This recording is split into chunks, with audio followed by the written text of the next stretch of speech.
Today I teach you square root by long division method. It is a very important method because this method is used up to higher classes.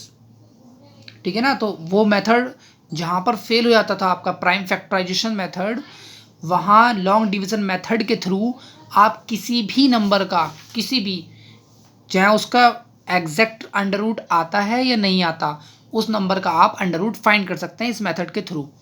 तो बहुत ही ध्यान से इसको सीखना है. Clear है? मैं सेकंड क्वेश्चन क्लियर करता हूँ.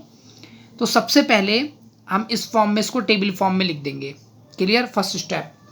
सेकंड स्टेप हमने 1 4 4 4 लिख दिया. अब इसमें क्या करेंगे, इसमें 2 2 के पेयर्स बनाते हैं, 2 2 डिजिट्स के पेयर. जैसे ये 4 4 है तो 4 4 का पहले मैं इधर से पेयर बनाऊंगा, पीछे की साइड से पेयर बनाएंगे. क्लियर है?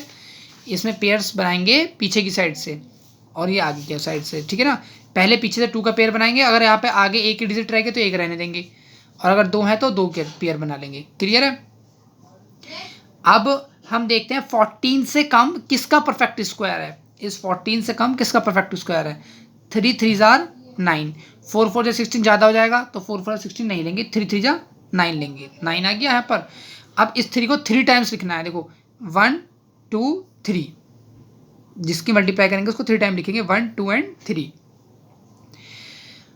अब नेक्स्ट लाइन में लाइन ड्रॉ कर लेंगे.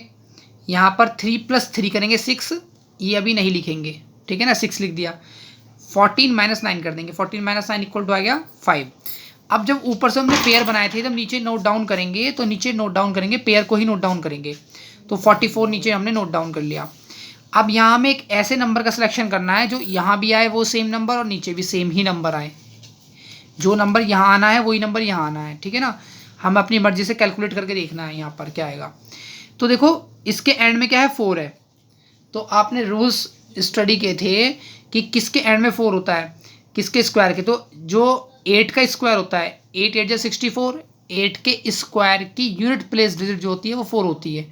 या तो 8 की होती है या फिर 8 को, जैसे 8 की होती है, 8 का स्क्वायर क्या होता है 64, तो ये तो 8 के स्क्वायर की यूनिट प्लेस डिजिट 4 होती है, यहाँ पर 4 है. या फिर क्या होती है 8 के, जैसे आपको 8 का पता है तो उसके बाद हम कर देंगे 10 - 8. 10 - 8 क्या है 2, तो 2 के स्क्वायर की भी स्क्वायर डिजिट क्या होती है 4 होती है. ठीक है ना? तो केवल और केवल 2 नंबर हैं जिनके स्क्वायर डिजिट 4 होती है, 8 की या फिर 2 की. 10 - 2 4. क्लियर है? तो या तो यहाँ पर हम 2 2 से मल्टीप्लाई करेंगे. अगर मैं यहाँ पर मैं 2 लिखता हूँ, यहाँ भी 2 लिखता हूँ, तो 2 2 से मल्टीप्लाई करूँगा तो कम आएगी वैल्यू. तो जब 2 से ये मल्टीप्लाई नहीं हो रहा तो मैं क्या करूँगा, फिर 8 से करूँगा. अब 8 से मैं इसकी मल्टीप्लाई करूँगा, 8 8 जा 64 को 4 और 6 चला गया आगे, 8 6 जा, फिर ये आ गया +6 54. क्लियर है? वही मेथड वही होगा, 3 टाइम्स लिखूंगा मैं 8 को, 1 2 एंड 3. क्लियर है? ये हो गया हमारा कंप्लीटली डिविजिबल. तो स्क्वायर रूट आया हमारे पास 38. तो root of 1444 equal to 38. Clear है? एक और मैं एग्जाम्पल और क्लियर करता हूँ. क्वेश्चन नंबर 8 बहुत ईजी है, बहुत ध्यान से, चाहे 2 बार देखिए वीडियो को, चाहे 4 बार देखिए, बहुत ध्यान से सीखना है. कोई डाउट हो तो मुझसे पूछना है वो. चलो एक और क्वेश्चन कर लेते हैं. तो फर्स्ट स्टेप मैंने बताया था, सबसे पहले हम टेबल ड्रॉ करेंगे. नेक्स्ट स्टेप नंबर को नोट डाउन करेंगे. थर्ड स्टेप पेयर्स बनाएंगे, 1 2 3. अब देखो 1 यहाँ पे क्या है, 1 अकेला रह गया. क्लियर है? कोई दिक्कत नहीं है. तो अब सबसे पहले पूरे पेयर को हम क्या करेंगे, डिविजिबल करेंगे. तो 1 है तो 1 1 जा 1 ही होगा. 1 एक बार यहाँ लिखा, एक बार यहाँ और एक बार यहाँ, 3 टाइम्स लिखेंगे, 1 2 3. क्लियर है? 1 1 जा 1, 1 + 1 यहाँ करते हैं प्लस, 1 + 1 2. क्लियर है? इसको भी नोट नहीं करेंगे. अब यहाँ तो ये कंप्लीटली डिविजिबल हो गया. यहाँ देखिए 0, 41 का पूरा पेयर नीचे नोट डाउन कर लेंगे, 41 आ गया. अब मैं यहाँ कैसा नंबर लूँ, यहाँ अगर मैं लेता हूँ 1 तो 21 बन जा 21. ठीक है ना? अगर मैं यहाँ 2 लेता हूँ तो 2 आ जाएगा, 22 2 जा 44 हो जाएगा. इससे ज़्यादा तो मैं फिर दोबारा से यहाँ पर क्या ले लूँगा, 1 ले लूँगा. 1 की मल्टीप्लाई करेंगे 21 से, 21 आ जाएगा रिजल्ट. क्लियर है? अब 41 में से मैं माइनस करूँगा तो 20 आ जाएगा और एक और पेयर नोट डाउन कर लूँगा 61, क्योंकि अभी बचे हुए हैं डिजिट्स. और यहाँ पर 1 + 1 इक्वल टू 2 और 2 ऐसा कैसे ही रहेगा. अब मैं यहाँ पर चेक करूँगा, देखो लास्ट में क्या है 1. अब मेरी लास्ट वाली लाइन चलो, लास्ट में क्या है 1. 1 किसके स्क्वायर रूट के यूनिट प्लेस में आता है, स्क्वायर के यूनिट प्लेस में आता है. देखो 1 या तो 1 के स्क्वायर में आता है, 1 का स्क्वायर करेंगे तो 1 आएगा, या फिर वही वाला रूल मैंने क्या बताया था 10 - 1 कितना आया 9, ये आएगा 9 के स्क्वायर में। किसके स्क्वायर में? 9 के स्क्वायर। 9 के स्क्वायर में 81 आता है तो उस 9 के स्क्वायर में, तो यहाँ पर या तो 1 हो सकता है, मे बी पॉसिबल, या फिर 9 हो सकता है। अब अगर मैं 1 करता हूँ तो 2 1 के मल्टीप्लाई 1 से, ठीक है ना, 1 यहाँ 1 यहाँ 1 यहाँ पर, ठीक है। तो अगर मैं 1 लिखता हूँ तो 221 आ रहा है, ये तो बहुत कम वैल्यू है, तो इसलिए मैं क्या लिखता हूँ यहाँ पर 9 लिखता हूँ। 9 लिख के मैं चेक करता हूँ तो 261 आ गया मेरे पास। तो 9 यहाँ और 9 यहाँ, 3 टाइम्स लिखेंगे ऐसे ही, 1 यहाँ 1 यहाँ 1 यहाँ 1 यहाँ 1 यहाँ 1 यहाँ, क्लियर है। तो स्क्वायर रूट की वैल्यू कितनी आ गई? 119। ठीक, एक क्वेश्चन और बताता हूँ लास्ट, अब की बार बहुत अच्छे समझ लेना, कोई डाउट होगा तो और क्लियर हो जाएगा वो। तो first step, draw the table for finding under root value by long division method. In second step, write the number.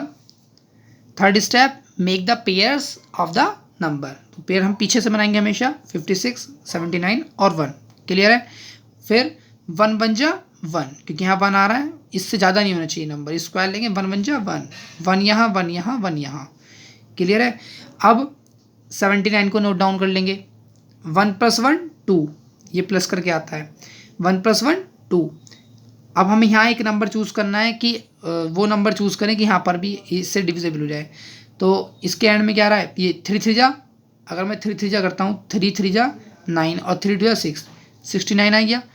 अगर मैं 4 लूँगा तो ज़्यादा हो जाएगा 79 से, इसलिए मैंने 3 टाइम्स कर लिया इसको, ये आ गया मेरे पास 69, और 3 मैंने यहाँ पर लिख दिया, 1 2 3, क्लियर है। अब 2 का 2, 3 + 3 6। अब मैं यहाँ इसके लिए नंबर चूज़ करूँगा तो इसको सब्ट्रैक्ट करूँगा तो आ जाएगा 1056। अब ये लास्ट डिजिट है, तो मुझे अब चेक करना है कि लास्ट में 6 किसके पीछे आता है। देखो, तो या तो आता है 6 के स्क्वायर के, 6 स्क्वायर होता है 36, ऐसा हम चेक कर लेंगे, आइडिया लगा लेंगे एक तरीके से। तो 6 का स्क्वायर होता है 36, तो ऐसा 6 के स्क्वायर में आएगा, या फिर 10 - 6 कितना आ गया 4, या फिर आएगा 4 के स्क्वायर में। तो 4 का स्क्वायर करें तो भी 16 आता है, यूनिट प्लेस पर क्या आता है 6। तो यहाँ या तो मैं 4 4 लिखूँगा, या फिर क्या लिख सकता हूँ 6 6 लिख सकता हूँ। अब अगर मैं 6 6 लिखता हूँ तो इसकी वैल्यू 1056 से ज़्यादा आ रही है, तो मैं यहाँ पर 4 4 लिख करके चेक करूँगा। 4 4 अगर मैं लिखा और मेरी वैल्यू आ गई 1056, जो कि एग्जैक्ट डिविजिबल हो गया, तो 1 2 3, 4 को मैंने 3 बार लिखा, 1 2 3, और ये एग्जैक्ट कट हो गया। तो अंडर रूट 17,956 की जो वैल्यू है 134 आ जाती है। Any doubt? If you have any doubt ask to me on WhatsApp, clear है। अब इसका जो है 12 तक जो क्वेश्चंस हैं 12 तक, वो आपके सभी होमवर्क हैं, सभी की आपको प्रैक्टिस करनी है। बहुत इजी क्वेश्चंस हैं, और आप इसको प्राइम फैक्टर्स के थ्रू भी कर सकते हैं, लेकिन कुछ इसमें नंबर्स ऐसे होंगे जो प्राइम फैक्टर्स के थ्रू बिल्कुल भी नहीं हो पाएंगे, मतलब बहुत ज़्यादा टिपिकल होगा, बहुत ज़्यादा हार्ड होगा आपको करना, उसको सॉल्व करना। लेकिन इस वाले मेथड के थ्रू, जो आपने पीछे की भी एक्सरसाइज की है ना, प्राइम फैक्टर से स्क्वायर रूट फाइंड किया था, वो रूट्स भी हम इस लॉन्ग डिवीज़न मेथड के थ्रू ईजीली, बहुत ईजीली उसको क्या कर सकते हैं, फाइंड कर सकते हैं। एक बार फिर बता रहा हूँ, जो बच्चे कॉपी सेंड नहीं कर रहे हैं, अपनी कॉपी चेक कराने के लिए नहीं सेंड कर रहे हैं, कॉपी सेंड कर दीजिए अपने, चैप्टर वाइज कॉपी सेंड आपको करनी कंपलसरी है। उसके कॉपी के मार्क्स मिलेंगे आपको, 5 मार्क्स। तो इसलिए हर एक बच्चा अपनी कॉपी को सेंड करेगा, मेरी पर्सनल नंबर पे सेंड कर दीजिए। और जो 2 पेपर्स हैं उनका 1 फोटो क्लिक कीजिए, या फिर उसकी PDF बना लीजिए, ठीक है ना। तो कॉपी हर एक बच्चे को सेंड करनी है।